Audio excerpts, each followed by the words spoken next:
Tramoya con el Miss Universe. ¿Y será que Nahuatl terminó comprando el Miss Universe?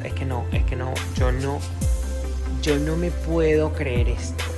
O sea, tenemos que esperar porque no sabemos si es real o no toda la información que se está pasando de que se vendió uno de los concursos más importantes, pero es que hoy Nahuatl de la nada puso un post y dice official notice, o sea, noticia oficial. MissUniverse.com es la única web de la organización del Miss Universe y que dice official announcement. Así que no tengo ni idea por qué le está publicando esto. Sabemos que ahora es el director o el dueño del Miss Universe sudeste asiático o algo así. Sabemos que ya tiene como 6 franquicias del Miss Universe. No entiendo, muchachos, no entiendo qué está pasando aquí. ¿Ustedes qué creen? ¿Será que Nahuatl compra Miss Universe o no? So, hindi po magpapahuli ang mga Latinos dito sa mga rumors at mga balibalita sa social media na di umano ay ang tinutukoy dito na naibenta na or meron ng bagong owner ay itong Miss Universe. Dahil napag-usapan natin doon sa ating mga unang video mga kapolitika at ngayon is marami ang mga nanghula, marami ang nanggigess kung ano ba talaga itong major beauty pageant competition na meron ng bagong owner. So, hindi lang po tayo yung nabulabog dito sa balitang ito or sa usaping ito, pero pati na rin po ang mga Latinos.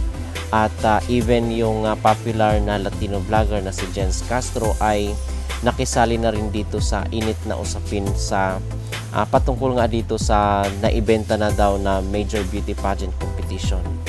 So itong balitang ito ay talagang marami ang mga Latinos na nag-react.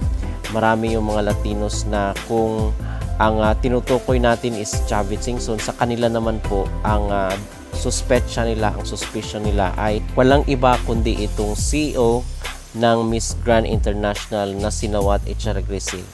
So pinagdudahan nila mga kapolitika na si Nahuatl na di umano ang maging bagong owner ng Miss Universe dahil shinare niya dito sa kanyang story, sa kanyang social media account yung post ng Miss Universe. Pero I believe naman na wala namang connection yung pagiging owner ni Nahuatl kung siya man talaga dito sa pinost niya sa kanyang story. I believe na nakikisakay lang din itong si Nahuatl sa init ngayon ng usapin patungkol dito sa blind item ng isang pageant vlogger. So, ang mga Latinos ay hindi mapakali ngayon at hindi sila payag na mapupunta kay Nahuatl yung Miss Universe kasi in the first place mga kapolitika, magiging Miss Grand daw magkakaroon ng mga live selling. So ayaw ng mga Latinos ng ganun. Ayaw nila ng mga live selling, ayaw nila ng patakaran ni Nahuatl. So as much as possible gusto nila is Latino lang din daw ang owner ng Miss Universe. So ayaw po ng ibang mga Latinos na magiging business ang Miss Universe. Where in fact business naman rin talaga itong Miss Universe kasi paano naman sila makapag-produce ng isang quality na show kung hindi negosyo itong Miss Universe, walang papasok na pera sa kanila. So ganun lang po yun. So ito yung isa sa mga komento ng ating mga netizen dito sa Latin community. In that case, the image was published by Miss Universe on its official pages, where it mentions the official page of Miss Universe, stating that it is the only official website of the Miss Universe organization and serves as the main source of official information for the organization, including announcements, updates, and press releases, and including Nahuatl, since he is the CEO of Asia Franchises. Nahuatl may be a good investor for the contest, but it is more than clear that Miss Universe would lose its essence and purpose of services and costs and would become just another business of that man. I think little by little these ambitious millionaires are making us forget the true purpose for which these crowns contests were created. The humanitarian service was left aside. So ayaw nila mga kapolitika dito kay Nahuatl dahil negosyo-negosyo na lang and then makakalimutan na yung true essence na yung mga charities, yung mga advocacies, yung mga causes. So, wala na yun kasi puro negosyo na lang at itong mga live selling. So, ayaw nila ng ganun.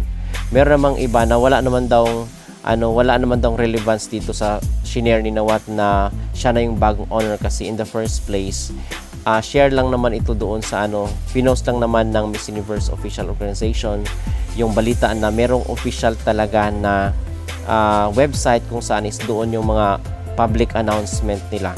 So, ibig sabihin outside the Miss Universe website, Miss Universe pages ay hindi nila ino-honor kumbaga. Okay, so wala namang sinabi doon na meron ng bagong honor ang Miss Universe. So, I believe na walang dapat ika-worry or ikapangamba ang ating mga netizen, ang mga pageant supporters dito sa mga balibalita kasi in the first place, hindi pa po ito kumpirmado mga kapolitika. Okay, so yun po ang aking masasabi at maging reaksyon dahil hanggang ngayon ay palaisipan pa rin kung sino talaga itong beauty pageant competition na ito at kung totoo man ito or hindi. Okay? Kasi yung iba minsan is gusto lang mag-trending, gusto lang mag-viral, so gumagawa sila ng mga eksena dito sa social media. So tayo is hindi tayo basta-basta kumakagat sa mga ganun. But hopefully, kung totoo man ito, sana nga ay itong Miss Universe magkakaroon na ng bagong ownership. At yun mga kapolitika ang ating pinaka-latest na update dito sa mundo ng beauty pageant, particularly dito sa Miss Universe. Kung kayo po ang tatanungin, kayo po ba ay payag na mapupunta kay Nawat itong Miss Universe just in case siya nga ang nakabili or bagong owner ng nasabing beauty pageant competition? Kayo po ba mga kapolitika ay agree? Mag-comment down below at huwag kalimutang mag-like at mag-subscribe na rin kayo para updated kayo sa ating mga latest issue. Pageant world is losing it right now. 2 days ago, vlogger Luis Portelas drops Get Ready, a Big Four pageant has been sold. Radar Entertainment runs with it. Crown and Sessions posts a dramatic graphic with all 4 logos, and suddenly everyone is pointing fingers at Miss Universe. But here's the plot twist nobody's talking about enough. Nawat Isaragrisil, now officially the Chief Executive Officer of Miss Universe Eastern, overseeing 95 countries, just posted this official notice. www.missuniverse.com is the only genuine website of the Miss Universe organization. That's it. No further explanation, and it wasn't even cross-posted on the official Miss Universe Instagram. Why would the newly elevated Eastern CEO suddenly feel the need to remind everyone what the real website is, right when ownership rumors are exploding? Let's be clear, Miss World officials have already denied any sale. Miss International has denied it. Miss Universe, no confirmation, no denial. Just Nawat's very specific website reminder, which leaves Miss Earth. They haven't said a word, quiet as ever. So of course, fans are filling the silence with every possible theory.